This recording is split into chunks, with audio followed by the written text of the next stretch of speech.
Hello again, everybody. This is Dan Clouser, and welcome back to the Journey My Mother's Son podcast.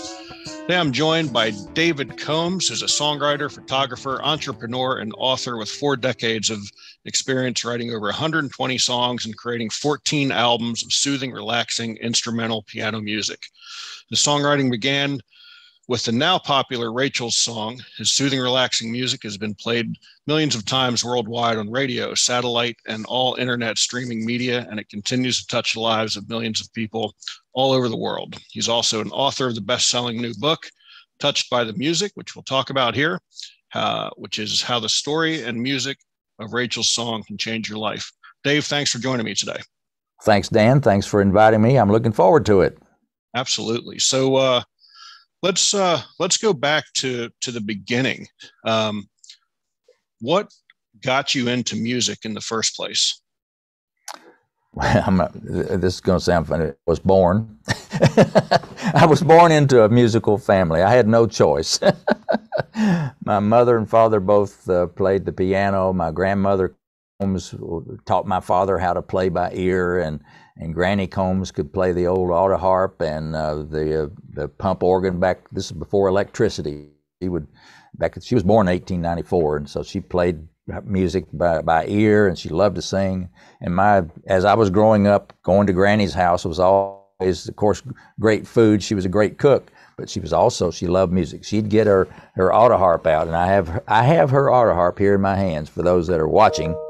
This is my granny's auto harp that she gave to me when she passed away.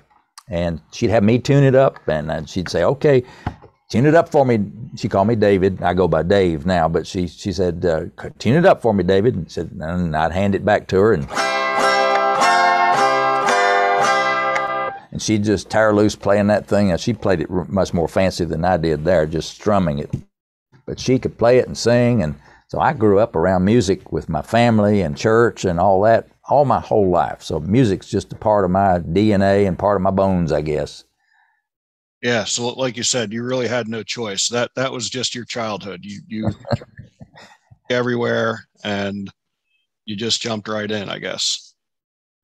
Yeah, I took piano lessons when I was 8 or 9 years old for a couple of years, like most kids take music lessons.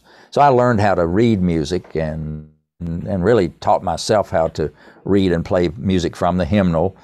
But I really mostly enjoyed playing by ear, just sitting down at the piano, and I learned how chords were constructed and chord progressions and how songs, I would buy sheet music and I'd see the chords and how that went along with it. And so you learn, whether you're playing a guitar or a piano or whatever, learning chords and chord progressions is a very kind of a foundational aspect of playing music. And I learned that early on, and that has stood me well over the years. And that's the way I write songs, basically, is I'll sit down and I'll take a chord progression that I like, and then I will kind of hear in my head a kind of a melody that goes along with that and work on it. And that's how I write most of my music. Now, one song that I wrote, my first one that you mentioned, Rachel's Song, didn't happen that way. I sat down at the piano at that time, didn't even realize I was writing a song. Rachel's Song was the first piece of music I ever wrote.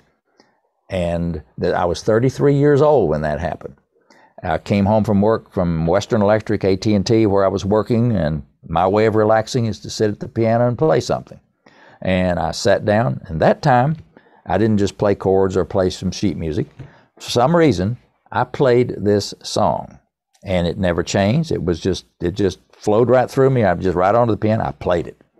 Didn't think anything about it. Didn't even realize that it was a brand new song, or even that it was a song.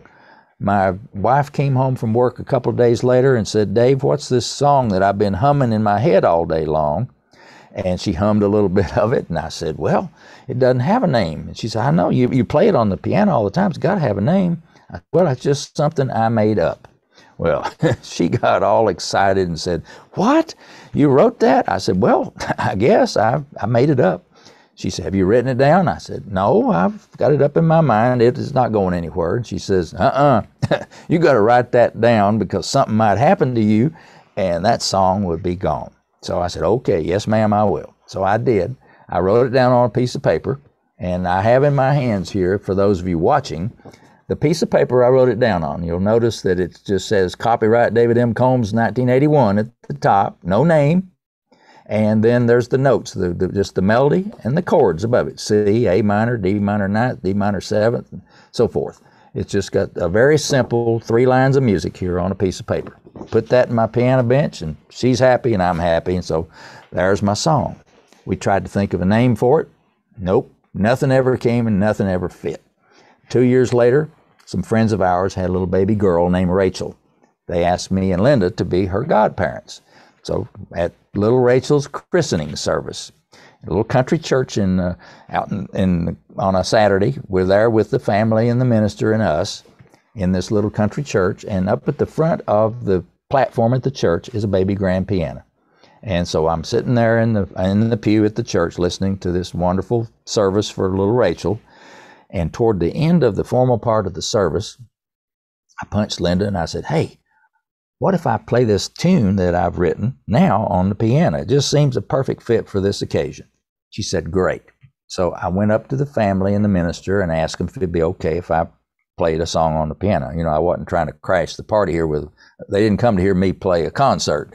So, and they said, of course, yes. So I walked over to the piano, I sat down and I started playing this tune.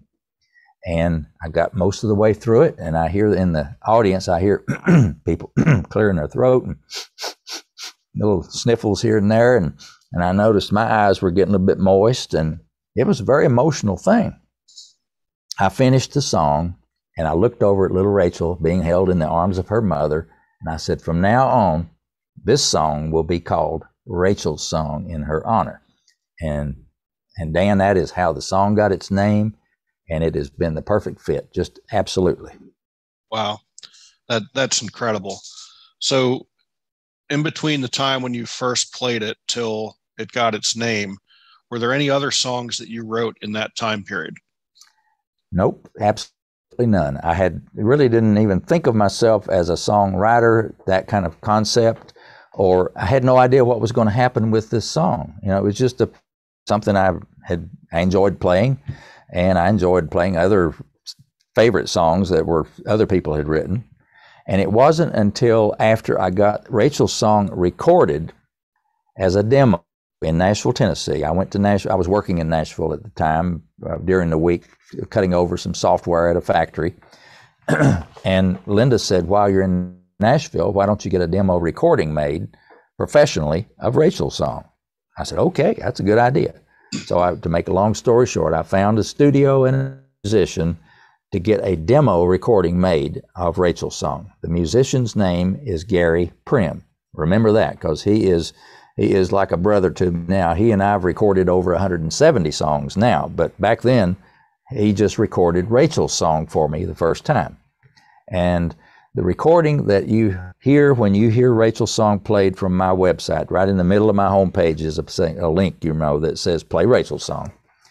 When you hear it, that is the original demo recording that I had made by Gary in that little tiny studio in Nashville, August the 22nd, 1986, at 6 o'clock in the evening. I never will forget that, because that recording and that event that night changed my life forever. That recording took on a life of its own. Everybody I played it for just was enthralled. But like when your wife walked by and heard the music playing, "Whoa, hey Dan, what's that song? What's that you're playing?" Well, that was the reaction of everybody that heard that song, that recording. It got played on the radio. I had a friend he had a radio program on a Saturday morning. He played big band music and that kind of thing. And he played Rachel's song one Saturday morning on the radio. And the first time it ever been played on the radio. And the next thing I know, my phone's ringing, and it's the station manager for the radio station. He says, "Dave, I've been in radio over 20 years, and this has never happened to me before." He said, "We got a phone bank over here, about 12, 15 lines.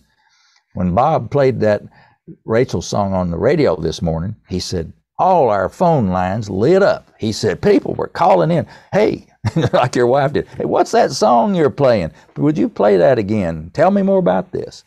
He said, "Dave, you've got a winner here." He said, "You need to do something with this." I said, "Okay."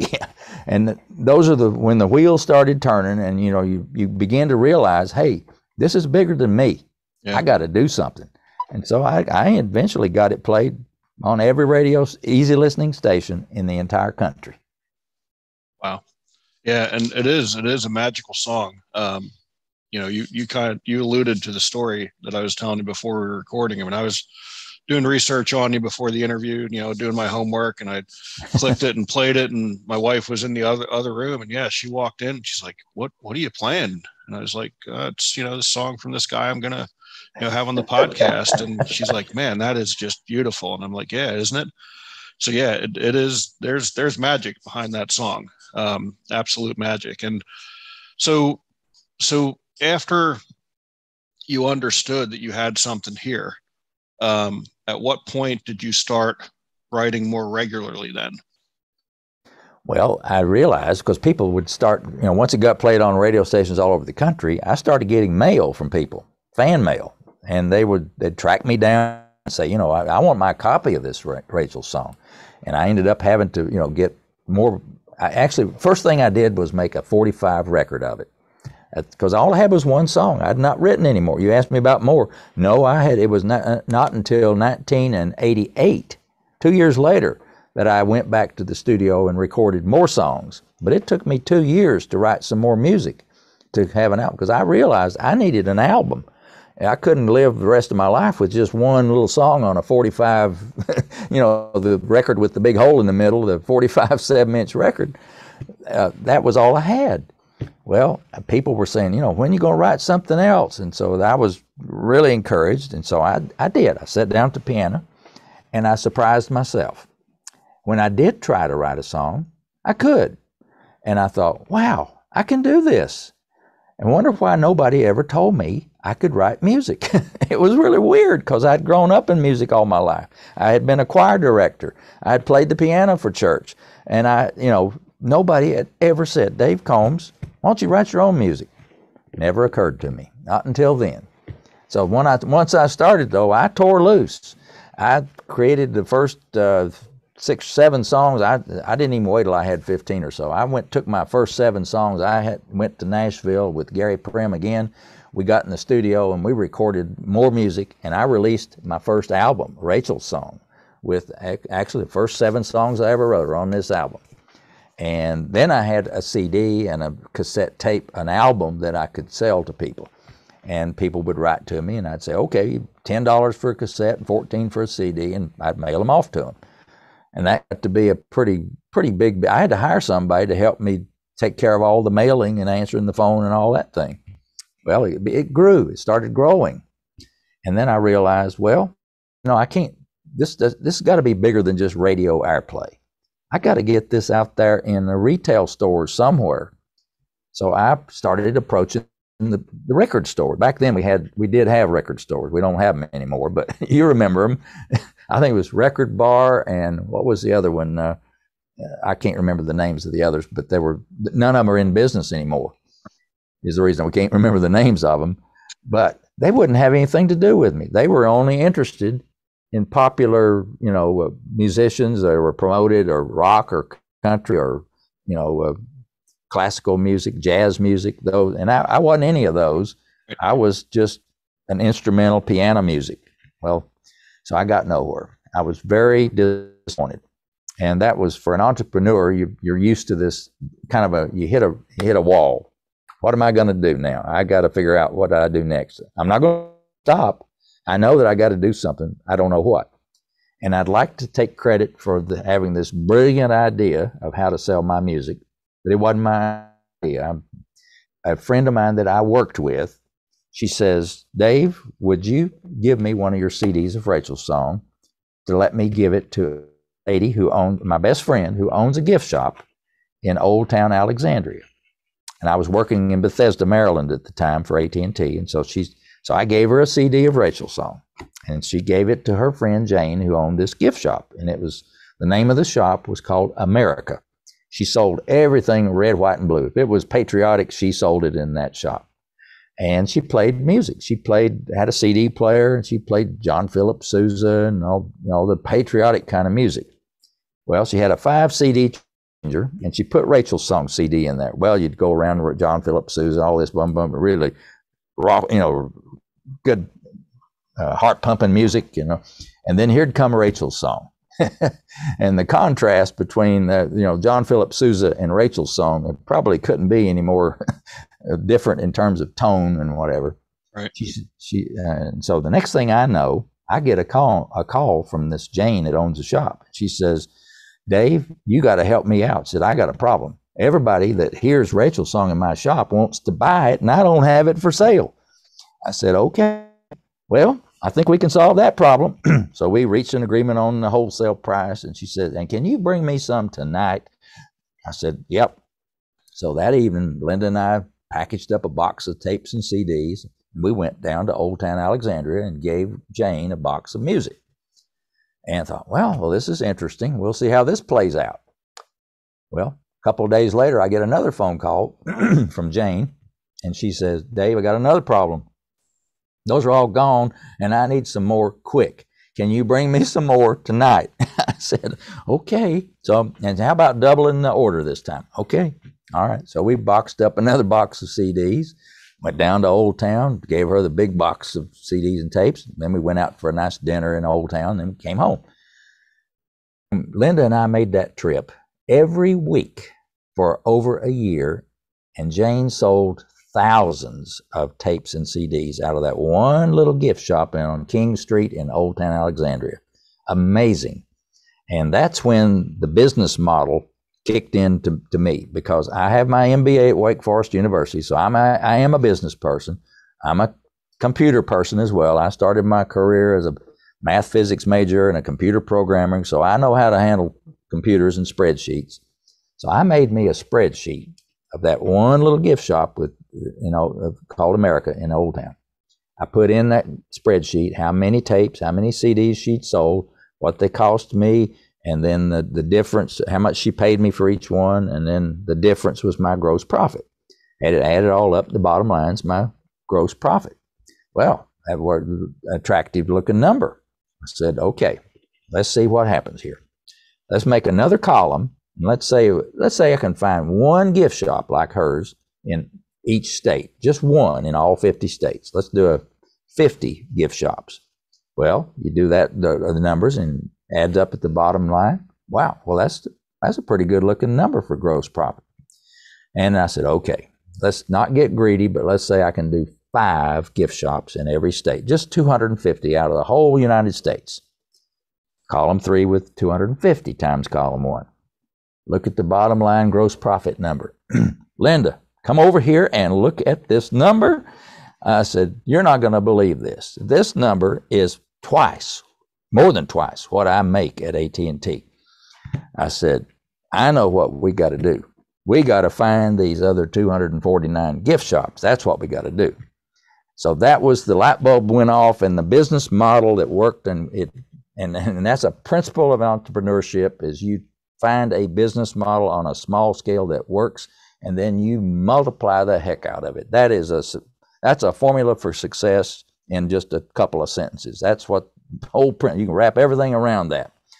So that's what I did.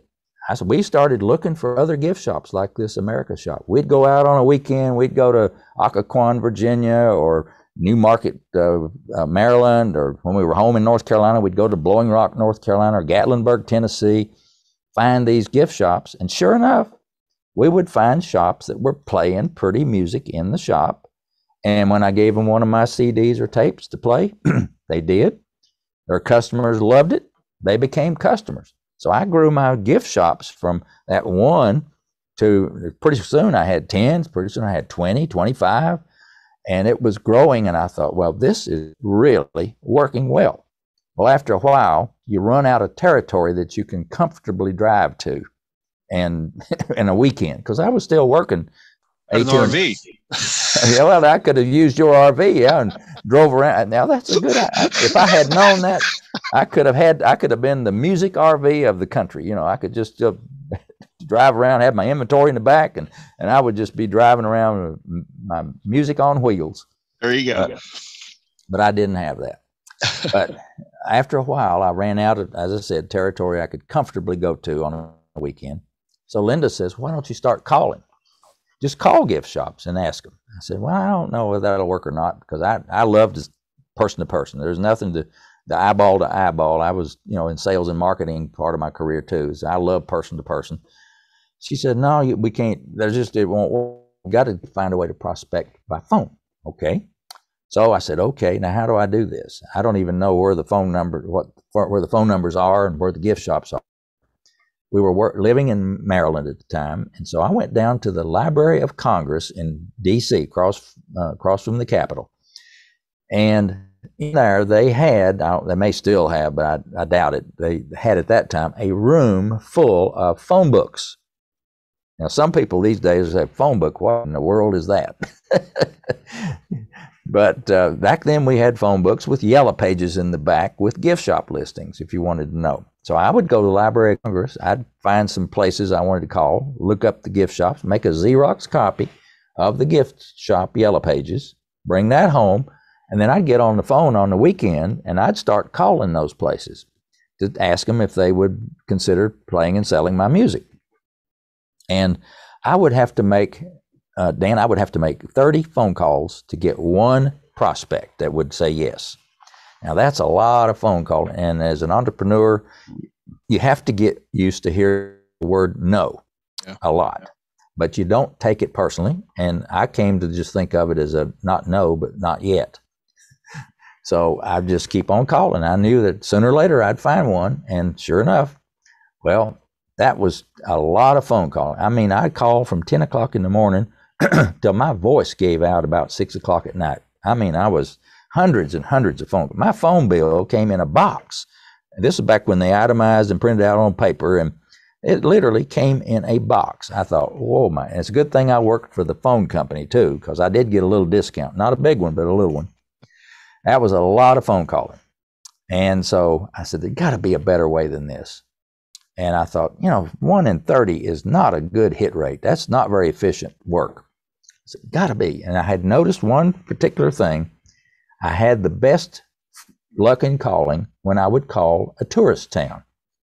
And in tourist towns like Gatlinburg or, any of those other places, they were very eager to, and most of them did play music, and they were eager to play and sell. They were mostly privately owned, family-owned run shops, and they were good business people. So I said, okay, I need to find out where all the tourist towns are so I can start calling them. But I didn't know where they were. I knew Virginia and Maryland and Tennessee and North Carolina. Like even you mentioned, we were talking before we get on recording about Ellijay, Georgia. I knew about those kind of places, but I didn't know about the West Coast. California, Oregon, Washington State, all those. I didn't know where their tourist towns were, but I knew that I needed to find out. I started calling around. I'd call the Chamber of Commerce in town or that state or the capital and say, do you have a listing for Oregon of all the tourist towns in Oregon? No, we don't have anything like that. And nobody had it. I even called the Department of Commerce in D.C. They didn't have it either. The Better Business Bureau, nobody had that. I said, okay, well, I'm not giving up. Remember, I am a data geek kind of person. I'm going to figure out how to analytically do this. This day and time, you'd call it using big data, analytics. I didn't even know those terms back then. All I knew is I had to figure this out. So if you stop and think about it, what are the only two pieces of data that you need to know what is a tourist town?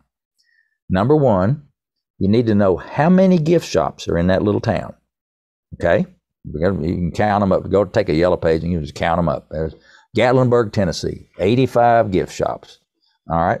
What is the permanent resident population of that town? Oh, well, let's see, Gatlinburg, I think it's 2,700 and some people live in Gatlinburg. Well, there's no in the world that 2,700 people can support 85 gift shops, right? So that means they got to get their customers from out of town. Well, customers from out of town is the definition of a tourist town. Yep. So if I can get those two pieces of information, I can figure out who is a tourist town and who's not. So, well, how do I do this? So I found out that I could purchase the mailing list for all 75,000 gift shops in the entire country. And they sent it to me back then in a printout.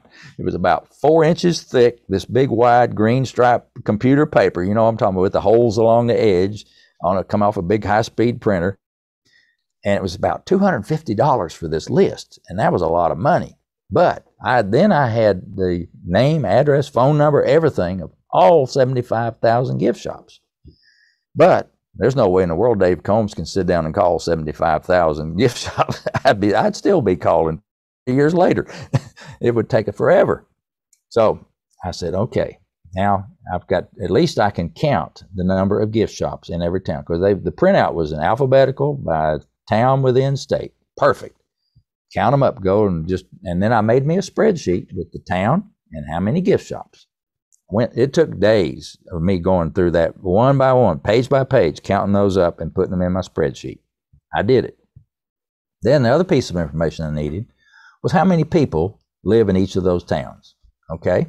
I said, well, I don't know. I know the census has that data, but I'll bet you I can find out from the library. The public library was across the street from my office where I was working at AT&T in Bethesda. So I went over there at lunchtime one day and I asked the librarian, I said, do you have a quick way I can look up the population of any town in the United States? And she thought for a second. She said, yep, sure do. She said, come over here. Let's get this, show you something. She took me over to a table, and on this table was this book. And it's a pretty heavy book. This thing weighs 12 pounds. It is the Rand McNally Commercial Atlas Marketing Guide. And inside this book, that's about 1.5 inches thick, 12 pounds worth, there's maps of every state. This is a map of Minnesota, for example, every little crossroad and place. But you know what's in the back of this book? For example, I just opened it up to Michigan. Alphabetical within Michigan, every little crossroad, town, you name it, with the census data of what their population is. I could look up any place. So I had to have me one of these books. I think it was about $125. I ordered me from Rand McNally book, and I got it. And then, as you can tell, and in fact, I even got another one that was updated later. But that was the one that I spent days then going through that book, looking up the population of all that, and put that in my spreadsheet. When I finished, I said, okay, I'm going to create another column on the ratio of the population per gift shop in that town. And it calculates it just like that. Then I want sort my spreadsheet by that ratio within the state. And so sure enough, Tennessee, guess which town pops up at the top of the list in Tennessee? Gatlinburg. Wow, how about that? Probably in Georgia, Ellijay, Georgia, right there at the top. And, Occoquan, Virginia, and Newmarket, Maryland, and so on. Places that I knew, so I knew it worked. Blowing Rock, North Carolina, right there at the top. So then I started calling, and I had the list. I had the phone numbers then from this printout I'd bought. I didn't even have to go copy Yellow Pages. I started on Saturday morning calling from that printout with just those tourist towns. Man, my hit rate went from 1 in 30 to 1 in 3 or 4 or 5. It was just bam, bam, bam. Almost everybody said, well, yeah, send me something. And I would have so many prospects, Dan, at the end of the weekend, packages to send out to these prospective gift shops. I'd have to make 2 trips to the post office on Monday to take those packages. My car wouldn't hold that many. It was hundreds. And I ended up with over 1,000 gift shops all over the entire country playing and selling my music. I know that was a long story, but that's what got me put in gear with my music and enabled me to quit my job in 1992 and do my music full time from that point forward. That's incredible. And it just goes to show you what, innovation and hard work will do for you. Mm-hmm. That's amazing. So as you're writing now, do you find that, are there times where you just find you have to write, like something comes to you and you got to get to the piano and you just can't get it out of your head until you start playing it? Is that like the creative process is really kind of what how does the creative process work for you? Well, I know some songwriters, and I love to hear songwriters being interviewed because everyone seems to have a different technique. I don't want to know if it's a technique, but it's a different way of writing their music. Some people, like Dolly Parton, she'll just get an inspiration in a restaurant and grab a napkin and write it down on the back of a napkin. But in my case, it doesn't really work that way. What I do is I sit down at the piano, and I almost describe it as being me having a conversation with the piano. I'll sit and start playing chords or something, and it may evolve into something that sounds like a beginnings of a song, which I've written over 120 songs, and that's how most of those were written. I would sit down at the piano and sometimes just play one of my favorite chords, and I just close my eyes and listen to that chord and see what kind of melody or what I'm hearing in my head, and then just start from there. So it's a process of a dialogue between me and the piano. Is the way I kind of describe it for my writing of my music, because it's all instrumental. Now, if I have words to write music to, I can also come with a melody with those words, assuming they have some kind of a meter to them that it sounds kind of poetic kind of thing. I've done that with a few things, but most of the time it's just me and the piano writing a tune that sounds good that goes with this chord progression. And that's just I write music, and it's worked out really well. And most of them are very simple. They're all simple melodies with no really fast notes or anything. It's just a very slow, soothing, relaxing kind of lyrical kind of melody. And then I sent those all to Gary Prim as just a lead sheet, so he would know what the basics of the song were.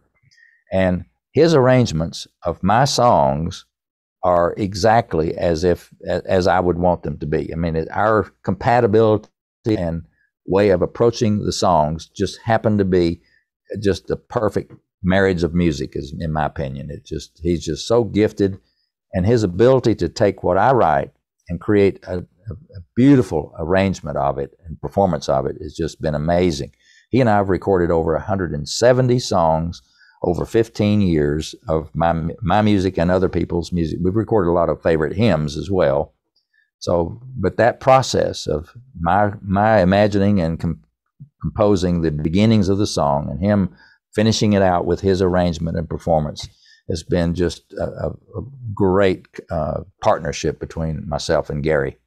Yeah, that's incredible. So what then inspired you to write the book, about the song specifically, but obviously much deeper than that? Over the years, I have gotten in the mail, and lately, of course, through email and electronic communications, but originally physical mail, letters and notes in the mail from over 50,000 people about my music. And you ask, well, how many is 50,000? Linda and I asked the same thing. At the beginning of the pandemic, one of the things we did was we pulled out all the boxes. We've kept everything in big boxes. We pulled all the boxes out, organized them by year, and set them on my pool table. And when I finished, you couldn't tell there was a pool table there. I mean, this 50,000 notes and letters is a lot. I had probably, 15 or 20 big moving boxes full of letters. And they're all very super special letters. And it was those stories about, they didn't know me, all they knew was my music. And they wrote these stories to me, telling me how my music had touched their lives. And many of them were in very touching situations, whether it was a healthcare problem they were dealing with, or it might have been the birth of a new baby, or it could be people getting married to my music. There's all these wonderful stories surrounding the music, plus all the stories that I had, like I've just told you about how I started from one song and how I got it recorded and how I got it marketed in gift shops, all those stories. And people had, when I would tell these to people, like at a Rotary Club or anytime I would do a speaking engagement, they'd say, "Man, Dave, you need to write this, write those in a book." Well, over the years, I had never written my book. Now, to my wife's credit, Linda had been keeping some notes, and she had come up with the title a long time ago. She says, if you ever write a book, it's going to be called Touched by the Music, because that is the theme of all these notes and letters that I've gotten over the years. So along comes the pandemic. Well, you well remember, like the rest of us, when the emergency declarations were made, 2 years and 2 or 3 months ago. We all sat at home and said, "Okay, now what are we going to do? Right. We can't go out to a restaurant. We can't go visit family. We can't go any place hardly. There's no crowding kind of things. You can't go to a concert. All the concerts are canceled. What are you going to do?" So we're sitting at home one night, and Linda says, "You know that book we've talked about?" I said, "Yeah." She said, "All right, Dave, it's time for you to get off your butt and go write that book." So I said, "Okay." So I did. I started putting these stories that I've been telling, put them down in writing. Now, it's a different kind of creativity to write something in a book. Now, writing music's one thing, but writing a story and writing a book is something else. But I've always enjoyed reading, so it wasn't that much of a leap for me to put my stories down on paper. Right. So I started, and I had the good fortune early on to have an opportunity to spend 3 days with one of my favorite people in the world, and that's Jack Canfield, who is the co-author of the Chicken Soup for the Soul books. I went to one of his retreats. It was a virtual retreat with just me and 16 other people, and we spent 3 days with Jack. And he got to know us. We got to know him. He heard Rachel's song, and like your wife, he was really taken by the music. He downloaded it immediately on his phone off iTunes. He listened to it twice, he said, and he came back from one break and he said, "Dave, I love that song." He said, we got to do something with this." And I was telling him about the stories about the song and the letters I'd gotten, the 50,000 letters of stories. And he said, "Wow, you have got to write this book." And I said, "Okay." And he said, "I'll help you." He said, "We'll put you in touch with people that'll help you." And I said, "Okay, well, if I write the book, Jack, will you write the foreword to it?" And he says, "Well, Dave, you write the book first and we'll see." He wasn't going to buy a pig in a poke here, so to speak. He was just going to make sure that it was worthy of his authorship at the front. Right. And as you can see from my book, if those of you watching, the picture of my book over here over my shoulder, up at the top, it says "Forward" by Jack Canfield. So he did love the book that I ended up writing, and he wrote a wonderful foreword that I'm so tickled and pleased and honored that he was to write. And so that's how the book came about, and I published it last October. It's been a bestseller. It was immediately a bestseller on Amazon on 2 or 3 categories, and it's done really well. But the music, the book and the music kind of go hand in hand. You can't read the book without listening to the music. You really have to hear the music. Yeah.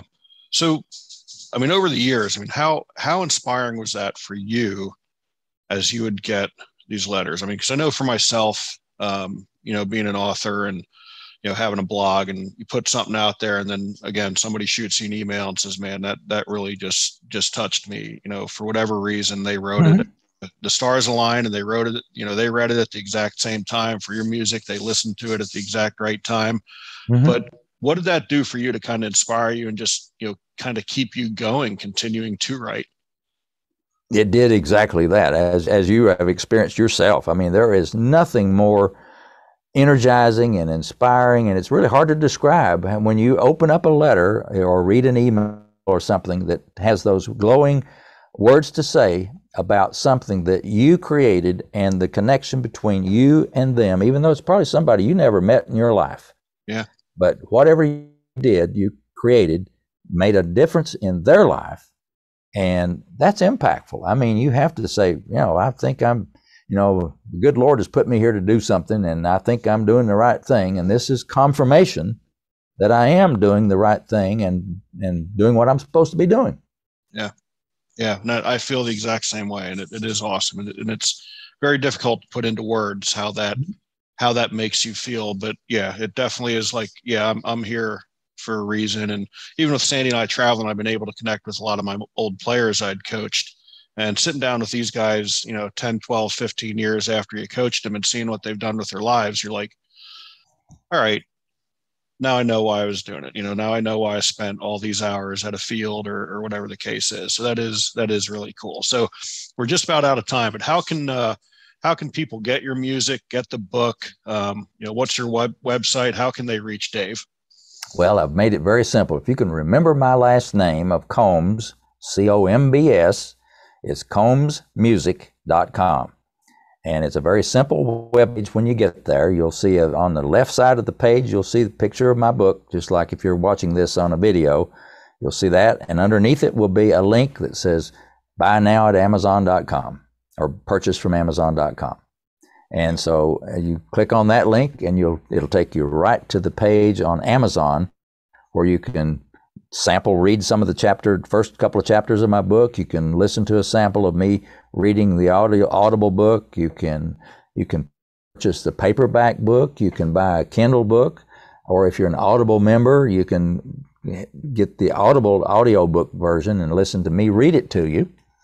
And so there's lots of ways you can get the book. And then on the other side of my website is a picture of the cover of my album, Rachel's Song. And then a link on below it, you click on the link, take you to Amazon, and there you can either download the whole album or you can purchase a physical CD. And if you're a subscriber to the Amazon Music, you can stream the music. So there's ways to get the music. And as I think already talked about, that in the middle of the website, there is a link that says play Rachel's Song. And it is the original song recording that I did in 1986 with Gary Prim. Has not been remastered, not been re-edited. It is the original MP3 recording of Rachel's Song, and it's available there for you to listen to. You can download it for free. There's no charge, but go and listen to Rachel's Song. And at the bottom of the page is my email address too, dave@combsmusic.com, and my social media links on Facebook and LinkedIn, those kind of places. But I love to hear from you, an email from dave@combsmusic.com. But go to combsmusic.com and you have everything you need to go, anything you want to find out about me. And there's lots of other things you can read about on the website, other pages. But start there on the homepage of combsmusic.com. Yeah, and I definitely recommend the first thing you do once you get to Dave's website is click on Play Rachel's Song, because from that point, you're going to be hooked. You're going to want to find out more about this guy. So Dave, as you know, I always ask my guests one final question, which is inspired by music, a song by an artist by the name of Michael Franti, where the opening lyrics of the song Gloria go, when many little people in many little places do many little things and the whole world changes. So it's one of the little things that Dave tries to do on a daily basis to make the world a little bit better place. Every day, I take every opportunity, and like today, this is three podcasts that I'm going to be on today. This is the second one. I got one more to go. I tell as many people as I can through as many outlets and venues that I can about my music, and I tell about my book, but my purpose of my book is not to just sell books. I want people to hear my music, because I know from the 50,000 letters that little song that's only 3 minutes and 45 seconds long can change somebody's life. I've heard from an alcoholic that said that they got a full night's sleep for the first time since they've been trying to get sober. The music allowed them to get a full night's sleep. They credit my music with helping them to maintain their sobriety. So there's all kinds of things that just that little song can reach and touch somebody, help them calm down, reduce the stress, and relax and enjoy life, and not be so stressed out and focused on all the bad things going on around the world. So that's the little thing that I think I try to do, is spread my music around the world as often and as many times as I can. I love that. And that's a great thing, because you're definitely changing people's lives. So Dave, I really appreciate you taking the time. We got this thing scheduled real quick, and I appreciate that.